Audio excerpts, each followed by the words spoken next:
dia a todos, bom dia a todas, bom dia para você que nos assiste pela Pop TV em Sobradinho e Porto Alegre ou nos escuta pela Cultural FM em Santa Catarina e no Rio Grande do Sul. Sejam todos muito bem-vindos e bem-vindas a mais um ICL Mercado Investimentos. Hoje, quinta-feira, e finalmente a gente vai comentar a produção industrial que ficou bem baixa no mês de dezembro.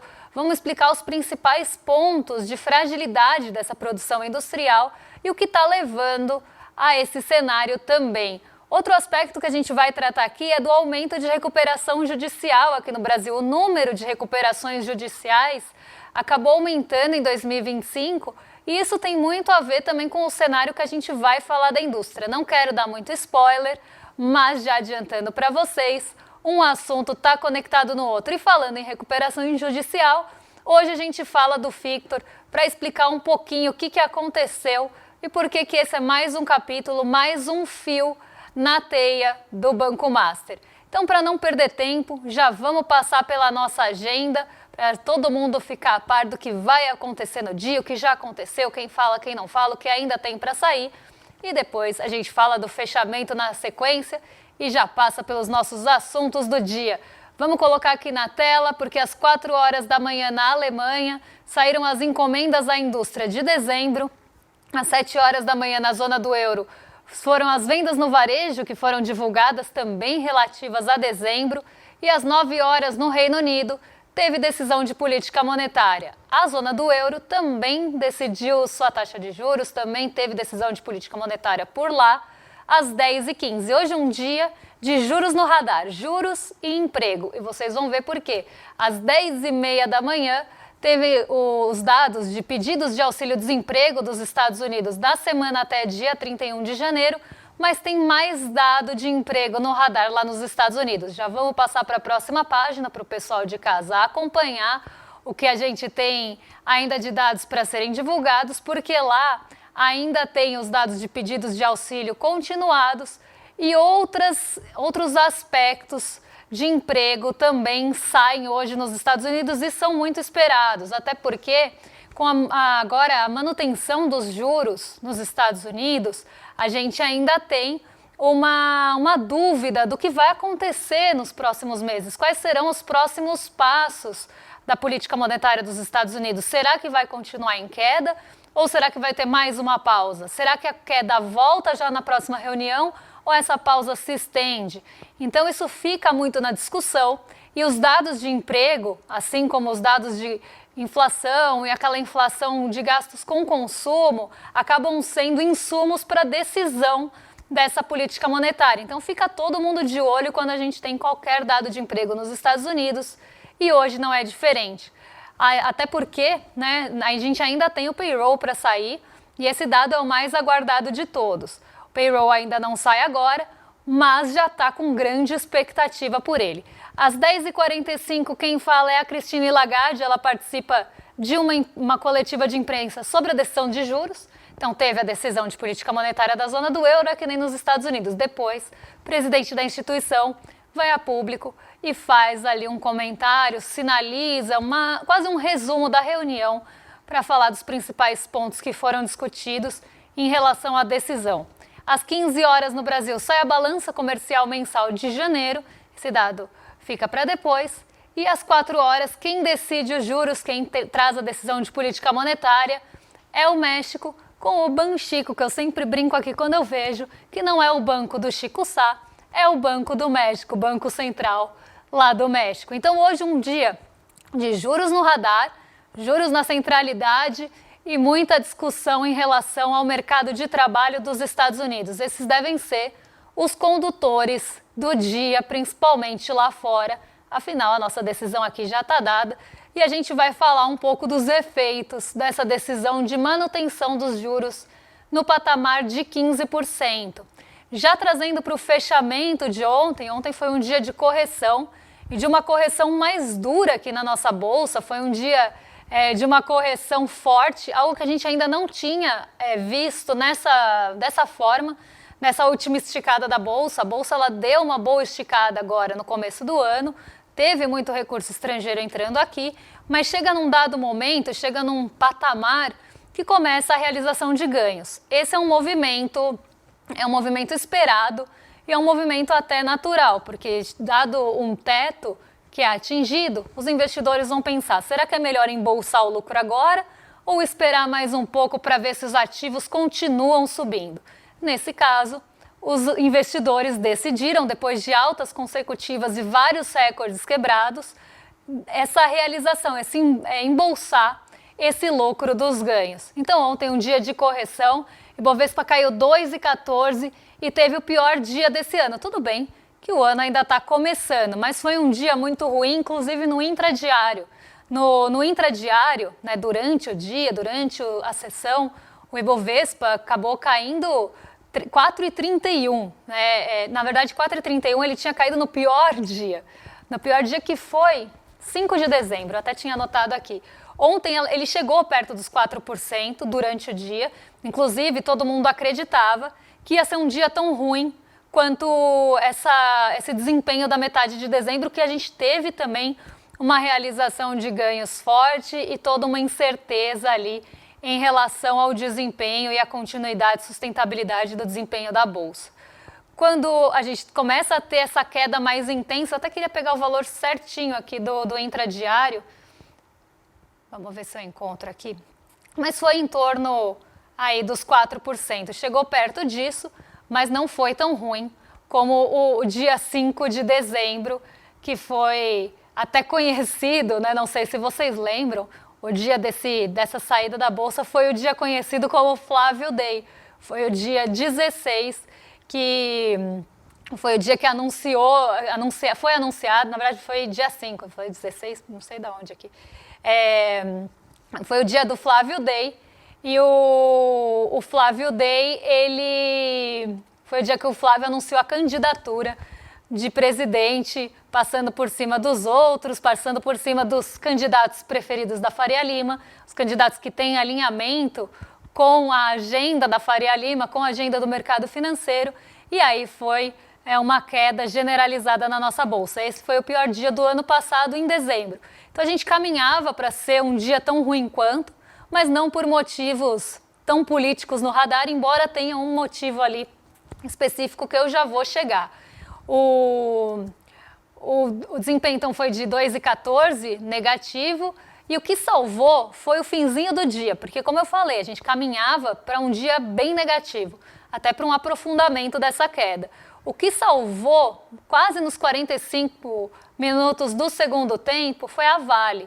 A Vale, ela deu uma esticada no fim da sessão, e essa esticada da Vale limitou a queda do Ibovespa, porque se a Vale tivesse ido junto e não tivesse mudado de direção, a queda ia ser mais profunda, ia ser mais intensa, e talvez a gente chegasse mais perto da metade de dezembro, quando o nosso Ibovespa teve dias ruins, refletindo esse cenário político que desagradou o mercado financeiro. O dólar, apesar de tudo isso, ficou estável, ficou bem perto do 0 a 0, andou de lado, ficou cotado a R$ 5,25, mas lá em Nova York a gente não teve cenário melhor, não foi um dia de queda tão profunda quanto a queda aqui na Bolsa, mas foi um dia de quedas também. O S&P caiu 0,5%, 0,51%, o Dow Jones conseguiu até ficar um pouquinho no positivo, quase lateralizado ali, mas ainda dando um fôlego, mas a Nasdaq, essa afundou, e pelo mesmo motivo que eu venho falando todos os dias anteriores. Como eu sempre brinco aqui, parece que é repeteco, parece que é dia da marmota, mas ontem foi mais um dia de desconfiança, incerteza e instabilidade no setor de tecnologia. A Nasdaq, que é uma bolsa que tem mais exposição à tecnologia, é uma bolsa das empresas de tecnologia, sofre mais nesse cenário. O S&P, por mais que tenha um subsetor de tecnologia, ele não é tão forte, tão presente quanto a Nasdaq, que é a bolsa conhecida por reunir essas empresas. Então a Nasdaq sofreu mais, Dow Jones sofre menos também com a sua exposição. Então essa foi a escadinha, né? O Dow Jones ficou bem perto do 0 a 0, o S&P 500 caindo 0,5% e a Nasdaq aprofundando as perdas, justamente nessa expectativa pelos balanços de tecnologia e, junto a isso, essa não só expectativa, mas esse medo de frustração e a frustração que já aconteceu no passado, por exemplo, com a Microsoft e outros balanços que estão sendo divulgados e olhando muito para Sete Magníficas. Eu falo que Magnificent Seven não é só música do The Clash ou filme, também é o nome dado para as grandes empresas de tecnologia, para as 7 maiores. E outro ponto que pesou muito aqui no nosso Ibovespa, eu ia falar de mais 2 aspectos que levaram a Bolsa a cair nessa magnitude, não foi só realização de lucro. Teve muita realização de ganho, sim, mas ontem foram divulgados os números, os resultados do Santander. O Santander decepcionou com os seus números, os números não foram bem recebidos e isso acabou levando o setor financeiro em bloco para o negativo. Então, se cai o Santander por uma frustração com os balanços, ele leva junto com ele o Bradesco, ele leva junto com ele o Itaú, e foi o que aconteceu ontem. Na expectativa, pelos balanços que ainda não foram divulgados, se você tem um balanço do setor que não vai bem, as outras empresas do setor reagem negativamente. Então foi um dia muito ruim para o setor financeiro. O setor financeiro tem peso na Bolsa e isso derrubou a nossa Bolsa também, ajudou a aprofundar essas quedas. Outra coisa que ficou no radar, e aí não tanto afetando o dólar, mas tendo uma participação na queda da Bolsa e principalmente na alta dos juros futuros, que vocês não estão vendo aqui, mas vão ter que acreditar em mim, foi o fiscal. Voltou para o radar a questão do cenário fiscal. O mercado, sempre falo para vocês, é fiscalista, olha com uma lupa para essas questões fiscais e ontem uma série de aspectos voltaram à tona, aumentaram essa percepção de fiscal ruim que o mercado sempre tem. Aí volta, né, esse fantasma volta e some, depois ele assombra de novo. E ontem foi um desses dias. E a gente poderia falar, será que é por conta da aprovação ali, dos penduricalhos, dos super salários? Parte sim, parte estava até respondendo a isso. Mas pasmem vocês ou não, também teve o auxílio gás, que foi visto aí como uma medida de gasto em ano eleitoral, e aí trouxe toda a discussão de que vão aumentar os gastos no ano eleitoral. Tudo bem que normalmente gastos acontecem no ano eleitoral, mas mirar um benefício social como um problema fiscal e não dar o mesmo peso ou dar um peso maior para isso do que para as outras questões que foram colocadas ontem, eu acho uma coisa desmedida. Mas sim, o mercado reagiu às questões fiscais, como é muito fiscalista, acabou ajudando para esse cenário mais negativo na nossa Bolsa, mas principalmente no aumento dos juros futuros. Porque aí o que o mercado começa a falar?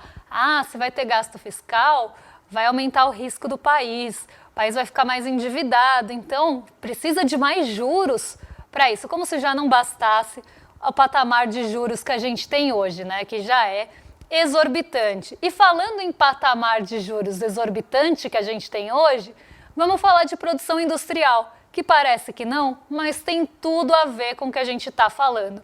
Indústria nacional recua 1,2% em dezembro e fecha 2025 com alta de 0,6%. Praticamente zero, né? Andou de lado, ficou que nem um siri. A produção industrial passou o ano todo no mesmo lugar. Se a gente pensar 0,6%, não é uma alta relevante para a gente falar, nossa, que grande fôlego que está a nossa indústria brasileira. E ela vem sofrendo muito em consequência dessa taxa de juros alta. Eu já falei isso aqui uma série de vezes e vou repetir. Uma taxa de 15% básica de juros, que é a básica assim que você vai ganhar sem risco num país, porque é o título soberano que te paga 15%, acaba sufocando qualquer outra atividade urbana que a gente possa ter na nossa economia. O crédito fica caro e a gente vai ver daqui a pouco outro resultado disso. O custo da dívida fica caro, porque parte ali do capital, quando você tem o capital da empresa, o custo de capital da empresa, parte é capital próprio, capital dos sócios, que eles colocam ali. A outra parte pode ser o que a gente chama de capital de terceiros. O capital de terceiros tem um outro custo. O capital dos sócios também precisa ser remunerado. Mas o capital de terceiros tem um outro custo. Esse outro custo, qual que é? É o custo da dívida, da pessoa pegar, né, da empresa pegar esse dinheiro emprestado. Porque o capital não é dela, é de terceiros.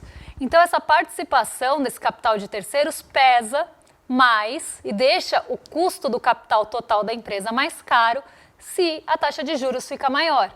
Então, esse cenário, né, de custo de capital, quando a gente vai fazer, por exemplo, uma comparação, quero criar um grande projeto na minha empresa, um novo projeto, vou ver a viabilidade financeira desse projeto, vamos ver se ele é viável ou não no nosso cenário atual. Aí você começa vendo o custo do capital daquele projeto. Se o custo do capital for maior do que o lucro que se espera para aquele projeto, ele não vai sair do papel, porque quem vai gastar mais para colocar o projeto em pé, se não acha que vai ganhar, não vai ter lucro. Então, nem sempre a comparação é só com a Selic.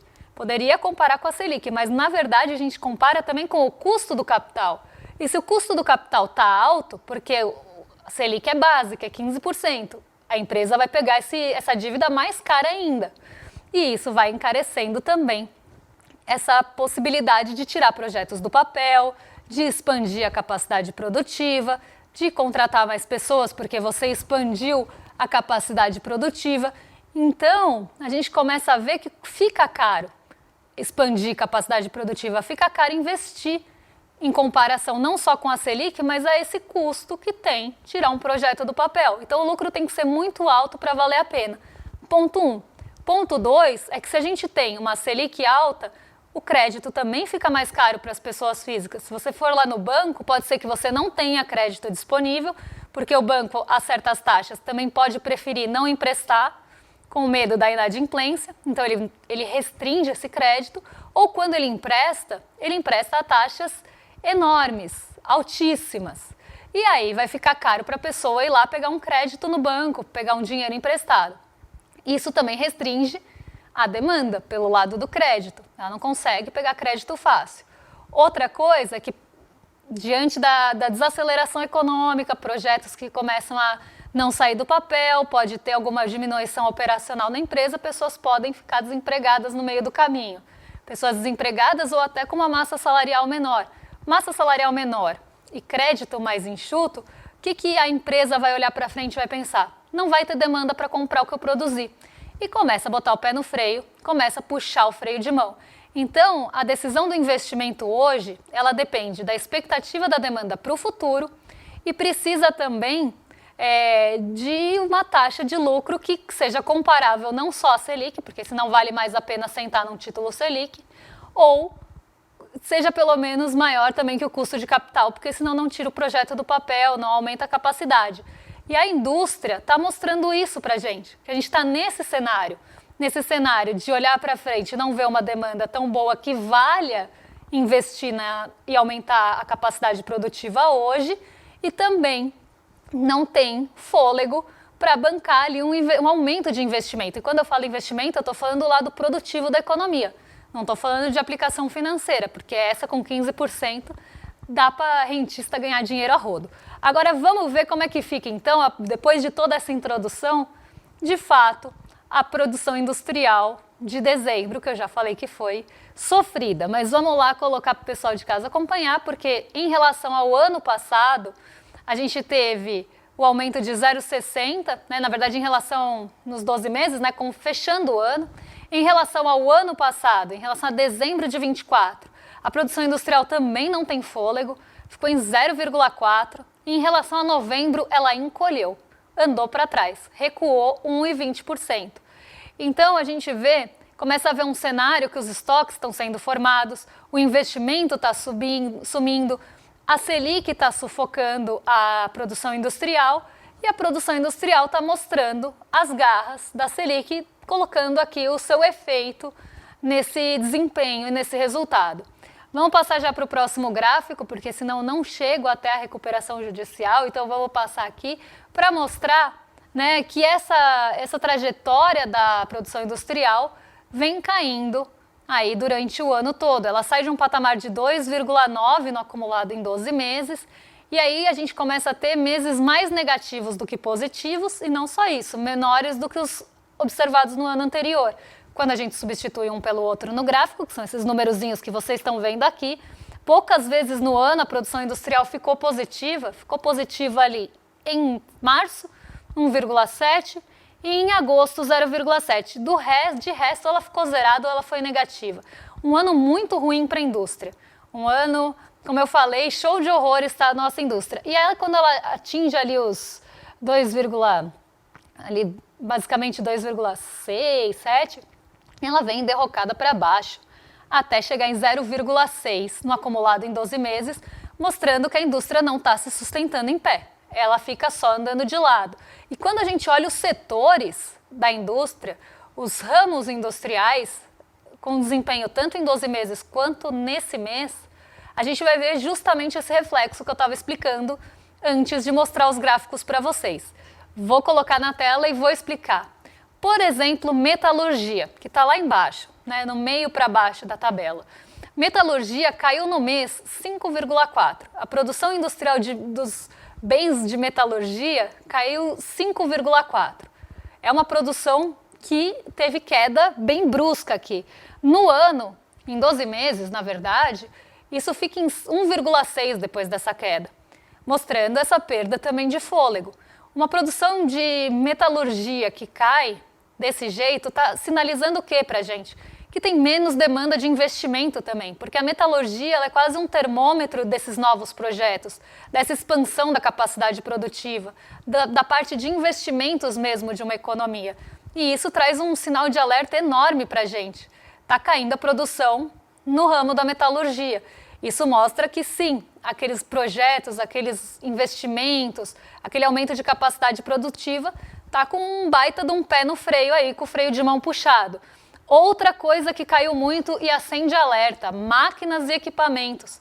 A produção industrial que produz ali máquinas e equipamentos para outras indústrias, para outros setores. Caiu 4,6 esse mês. Ainda que os 12 meses esteja positivo em 5, aqui a gente já tem um grande estrago acontecendo em máquinas e equipamentos. Outro alerta acendido.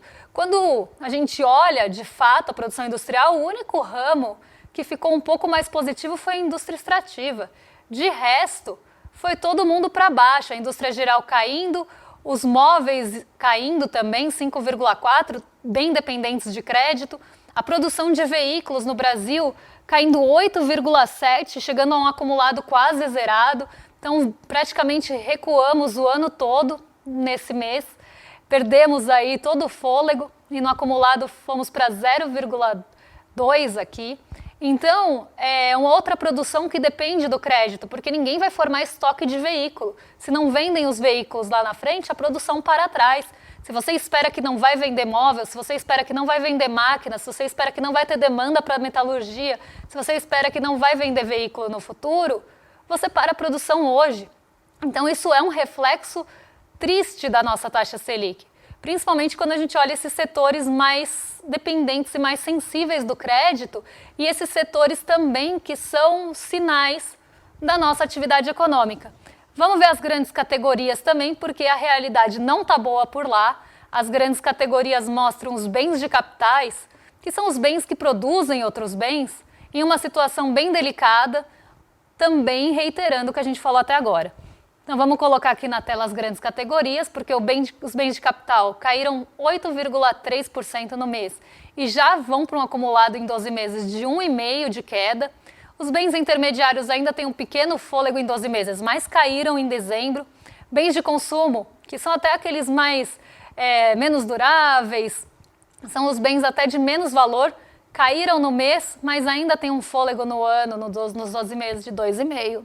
E os semiduráveis e não duráveis, 0,7% de queda e 1,7% nos 12 meses. Agora, os bens de consumo duráveis, que são bens que a gente consome, os bens de capitais, são os bens de capital, são os bens que a indústria consome, o que mostra um sinal de alerta de bens que produzem outros bens, numa situação muito difícil, já colocando que a produção industrial não deve ter um futuro tão bom. Mas os bens de consumo duráveis são os que a gente consome. E esses também estão numa situação ruim, caíram 4,4% em dezembro, o acumulado em 2,5%. Mas aqui a gente vê também uma dependência de crédito, porque são os bens que dependem mais do crédito, porque eles são mais caros. A gente está falando de geladeira, a gente está falando de bens de consumo que duram mesmo, não são os não duráveis, que normalmente têm menos valor agregado, são os que a gente consome no dia a dia. Os duráveis são o que a gente consome por um período. E isso traz esse retrato de já estoque se formando, de pé no freio, de custo de capital caro, de não tirar esses novos projetos do papel.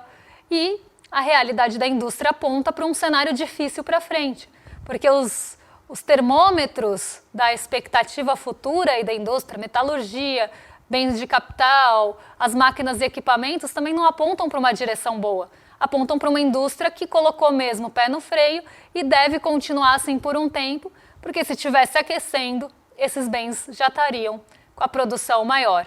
E o número de recuperações judiciais de 2025 acabam reforçando o que a gente falou até agora, porque 2025 foi um ano de muitas recuperações judiciais, as empresas pedindo socorro e tentando congelar ali as dívidas dos seus credores. É esse processo que acontece na recuperação judicial. Quando você entra em recuperação judicial, o que você tinha de dívida para trás é congelado, isso vai ser negociado ao longo do tempo, e para as novas dívidas você usa o seu dinheiro ali mais de giro, mais do dia a dia, mas as antigas você congela e vai fazer um plano para pagar. 2025 foi um ano recorde de recuperação judicial e a causa disso é justamente o que a gente está falando até agora. É o custo de capital alto, é a alta da taxa Selic inviabilizando ali que as empresas consigam operar e também o custo da dívida aumentando muito, as empresas com dívidas impagáveis por conta da Selic mais alta. Então a gente vê que a Selic não só está mostrando seus efeitos, sim, na produção industrial, números concretos aqui, como também nesse pedido de socorro das empresas brasileiras, principalmente aí nesses pedidos de recuperação judicial. A gente tem até um gráfico para mostrar para vocês, vou colocar rapidinho porque o tempo do programa está acabando, mas só para vocês verem como esse número foi crescendo ao longo do tempo e chega numa situação aí de recorde no quarto trimestre de 2025, respondendo a essa taxa de juros que acaba sufocando, como sempre falo, o nosso crescimento, principalmente do setor urbano, da economia, do lado ali que depende mais da taxa de juros, que depende mais da demanda, depende mais da demanda interna, inclusive, porque se a gente pensar o agro, muitas vezes produz basicamente para fora. Então, que depende mais da nossa demanda Brasil e do nosso crédito, os setores estão numa situação realmente muito ruim, e isso é só um reflexo, ambos aqui são reflexos da taxa de juros alta e pelo mesmo motivo. Custo de capital, dívida, dificuldade de sair ali do lugar, dificuldades trazidas principalmente pela taxa de juros, coisa que eu falo sempre aqui, mas é bom trazer alguns outros números para reforçar essa ideia. Quero convidar vocês, antes de jogar para os meus vizinhos de cima, a entrarem aqui em iclmercado.com.br, porque no dia 12 de fevereiro, quinta-feira, às 8 horas da noite, a gente tem uma super aula com o Gessé e com o Lindener. O Pacto da Impunidade é uma aula inaugural da nossa pós, da nossa turma de 2026 da pós do ICL, e essa aula a gente resolveu abrir para todo mundo que quiser assistir. A única coisa que a gente pede é que vocês se inscrevam em iclmercado.com.br para garantir o acesso e para receber o lembrete também lá no dia 12 de fevereiro. Agora sim, eu vou arrastar para os nossos vizinhos de cima, porque o William De Luca e Guga Noblat já estão a postos. E hoje tem Guga Noblat no estúdio, hein? Hoje tá todo mundo aqui. Hoje teve Mano Borges, teve a Amanda, agora tem o Guga Noblat, teve a Juliana Dalpiva, também tá todo mundo presencial. E no rolê não vai ser diferente, só faltou alguém aqui comigo, né? Vamos pôr um holograma de alguém. Agora o Guga Noblat também vai estar no estúdio com o William De Luca, uma dupla que a gente também adora. E eu volto amanhã para falar o que mexe com o nosso bolso, com a nossa bolsa, com as nossas vidas. E amanhã é sexta de arromba, hein? Então vem coisa boa por aí. Um beijão e até lá, pessoal. A contagem regressiva começou. Faltam apenas 7 dias para a aula magna, o Pacto da Impunidade, porque as elites nunca são punidas pelos crimes que elas cometem. É a aula de abertura da nossa pós em Teoria Crítica da Sociedade. Vai se preparando, tenho certeza que você nunca viu uma aula assim. No dia 12 de fevereiro, às 20 horas, eu e o professor Gessé Souza, sociólogo, vamos debater o Pacto da Impunidade. Por que o Brasil é assim? Venha conosco. E aí, Chico, vamos me contar, amigo? Velho, agora. Rapaz, que estampa é essa, rapaz? Gostou? Comprei na loja de CL. Pô, entrar agorinha. Vista a coragem. Leve a luta com você. Camisetas da comunidade mais corajosa do Brasil. Acesse souicl.com.br e garanta já a sua.